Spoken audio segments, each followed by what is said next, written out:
again it is based on average speed. This is the second type, in which the question says about the average speed of the whole journey and some detail about one part of the journey, and then one of the detail of the other part is missing. Like in this question says on a 120 kilometer long track. So this whole track, suppose A to C, I have taken 120 kilometer long. A train travels the first 30 kilometer, that means this much distance, at a uniform speed of 30 km per hour. That means the information about this part is given, this is the distance given, this is the speed given. How fast must the train travel the next 90 km? This part is still left to travel. So that average speed of the entire trip, means whole trip has the one single speed, that is 60 km per hour.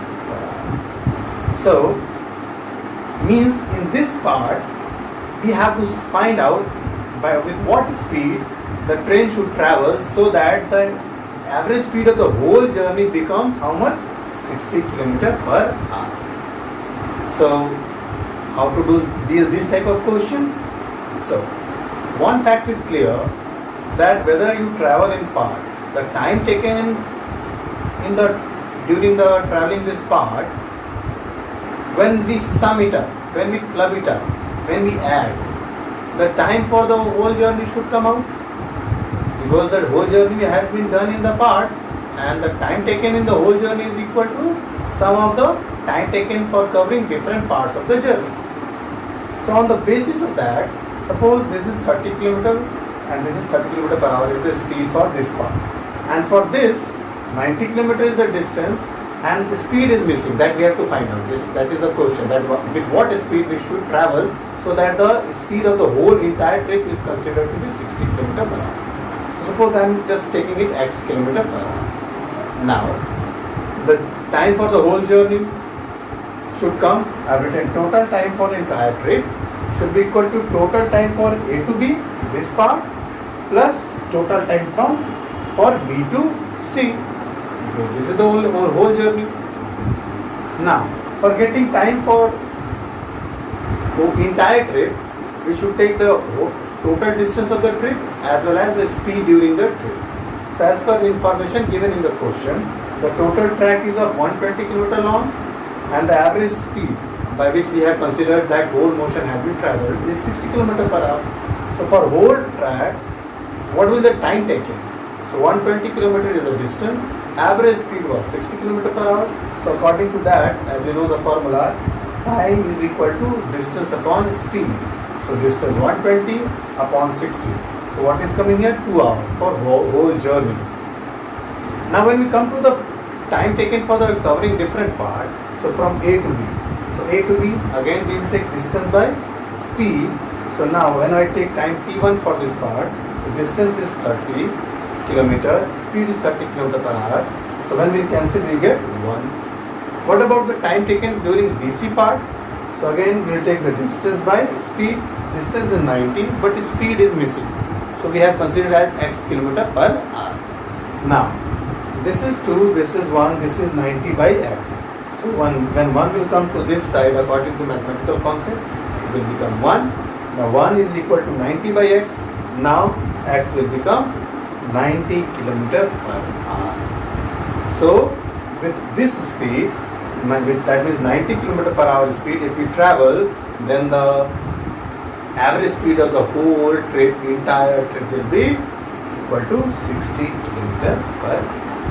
So in this type of question, what has come? The detail of whole trip has been given, detail of one part of the journey, whole journey is given, something is missing in the next part, like here the speed was missing, that speed. Okay, so this is another type of question based on average speed. Now our next question is based on graphical questions. Means there will be a graph provided to you. It can be a speed time graph or it can be a distance time graph, and from the following given graph and the information shown in that graph, we'll have to solve some of the questions. For example, On the basis of the given speed time graph, just take care of that. Which kind of graph is given? Speed time graph or distance time graph? Because in different situations the graph shows different information. So on the basis of a given speed time graph, answer the following questions. Questions are: mention the type of motion in the parts AB. This is the AB part, then BC and then CD. This is the very first question. Second, calculate the acceleration and retardation. So from the graph you will have to understand which part is the situation of acceleration and which part is the situation of retardation. And the third question is: find the distance traveled during AB. Means when the body has traveled this kind of graph AB, how much the distance has been traveled or the displacement has been traveled. Now for solving this question, first of all, the very first we have to understand what different part is showing or giving which type of information about the motion. So the AB part, whenever we see that is a rising straight line graph with respect to time axis, so this shows a situation of uniform acceleration. So the AB part is showing uniform acceleration. Whenever the line speed time graph comes parallel to time axis, that means it's showing that the speed is not changing. And when the speed is not changing, what kind of motion is that? That is uniform motion. Now coming to CD part, here you can see there is a gradual but constant decrease in the value of the speed. Again, it is a line graph, but it is now falling down. Now this means the speed is decreasing, and whenever there is decrease in speed with a constant value, that means it is a situation of retardation. So this CD part is showing uniform retardation. So all the three parts representing these type of situations. Now coming to the next question, calculate the acceleration and retardation. Obviously for the calculation of acceleration we'll have to focus on this part, and for retardation this part. Sometimes it is asked for the acceleration for this part. This part is a uniform motion situation, and in a uniform motion situation the value of acceleration is 0 because the speed does not change. So what will we measure as acceleration? Because acceleration is the rate of change in velocity. When there is no change in velocity observed, how can a value have a motion can have acceleration? It should have zero acceleration. Right now we are considered with the acceleration of this part. Now for acceleration, what do we find out? Final velocity minus initial velocity by time. Now from graph for acceleration part, this part, this will show this length will show the final velocity because it has come after some time. This at this point junction will take it as initial velocity. So final velocity is somewhere 6 and initial velocity is somewhere 2. So 6 minus 2, that is v minus u, and the time taken is 4. So 6 minus 2 by 4, that is 4 by 4. So what is the value of acceleration here?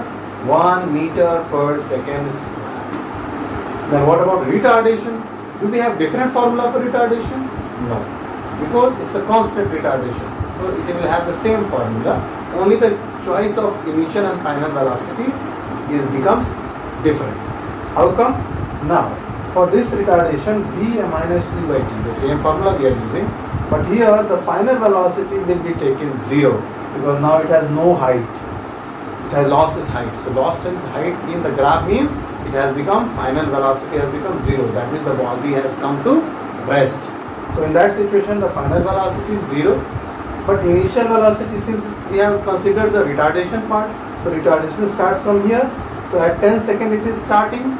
So at 10 seconds what is the height of this length? That is 6, and this 6 is showing the initial velocity because at 10 we are taking initial and at 16 seconds we are taking final. So at 10 seconds it is initial velocity, that is 6. So 0 minus 6. Now for time we will consider only this because only within this time period only the body has started retardation. So we will take this much time, that means 16 minus 10, that means 6 seconds. So 16 minus 10, that is 6. So minus 6 is the change in velocity, upon 6 is the time. The value of acceleration will be minus 1 meter per second square. Why is it coming minus? Because it's a situation of retardation. Now coming to the last question, find the distance traveled during AB. For any part, whenever we have to find out the distance, how do we find out graphically? Area under VT graph. since the question is asking only the distance traveled or displacement during AB part, so we will not consider the whole graph. We will only consider this part. Suppose it was asked for the whole graph, then we will have to find out the area of the whole graph. But right now we are considering only, the question is asking about only AB part. Now when we are enclosing the AB part, we have to bound the figure. So AB is our graph, but we have to bound a figure under this. So when we are binding the figure, we are getting a shape of trapezium. Now when it's a shape of trapezium, the area of trapezium has a formula half of sum of parallel sides. So this here it is acting as a parallel side. So OA is one parallel side, B is another parallel side. So these are the parallel sides, and distance between them will be taken as this OE. So according to this formula, distance is equal to area under VT graph. So area will have to cover OABE part. Okay. So OAB, since it is a trapezium, so I have applied a formula of the area of trapezium, half of sum of parallel sides into height or distance between them. So when we are putting the value, OA is 2, so 2, BE is 6, and the distance is 4. So when you calculate, you will get the value 16 meters. That means it is showing that during acceleration period, the body has traveled a distance of 16 meters, or it has displaced by 16. Okay. So in this way, whatever question is asking, we can get information from the graph, and according to the concept of our chapter, we can solve any type of this type of question. But do take care of that, whether it is a speed time graph or a distance time graph, because sometimes it is very difficult to calculate this question because we misunderstand this question. So we have to take care of it. Fine. Now coming to the next question. It's a very interesting question, that obtain a relation for the distance traveled by an object moving with uniform acceleration, suppose A, in the interval between nth and n plus 1th second. Now what is the meaning of this question?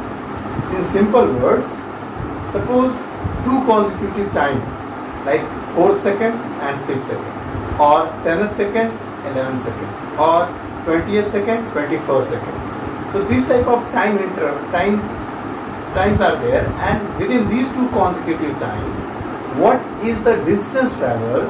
For that distance we have to formulate a formula. That means we have to find a relation to obtain our distance travel between two consecutive time. So n and n plus 1th second means they are consecutive time. So within that consecutive period of time, what is the distance travel? So this is the question which we have to solve. So suppose starting from here with initial velocity u, which can be 0 also, or which can have value also.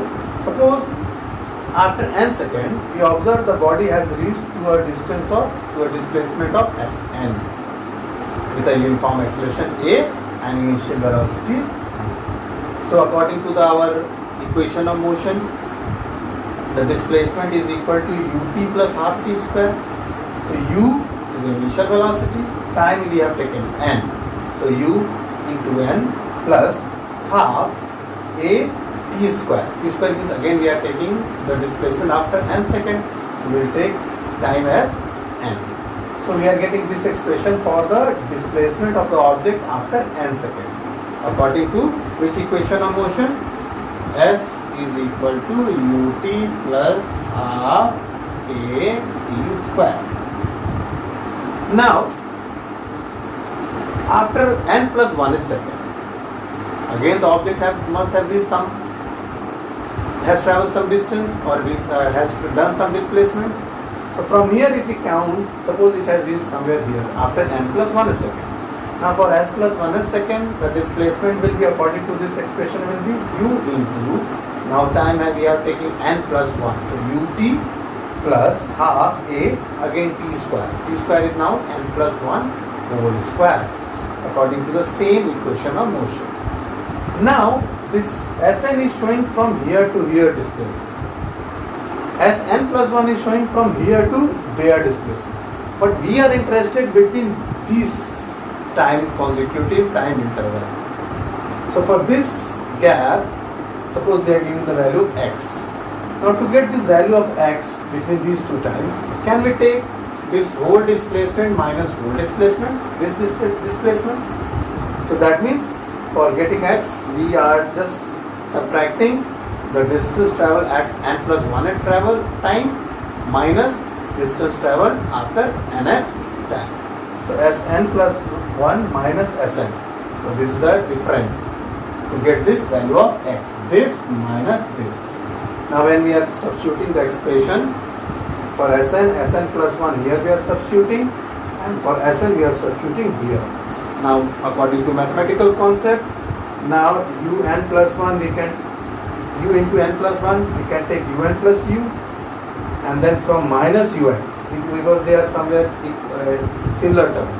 So un plus u minus un from this side. So minus un plus un get cancelled, only what is left? U. Now from this part half a is there, so we have taken a half a common. So what is left from this part? N plus 1 whole square minus from this. But how this has become minus?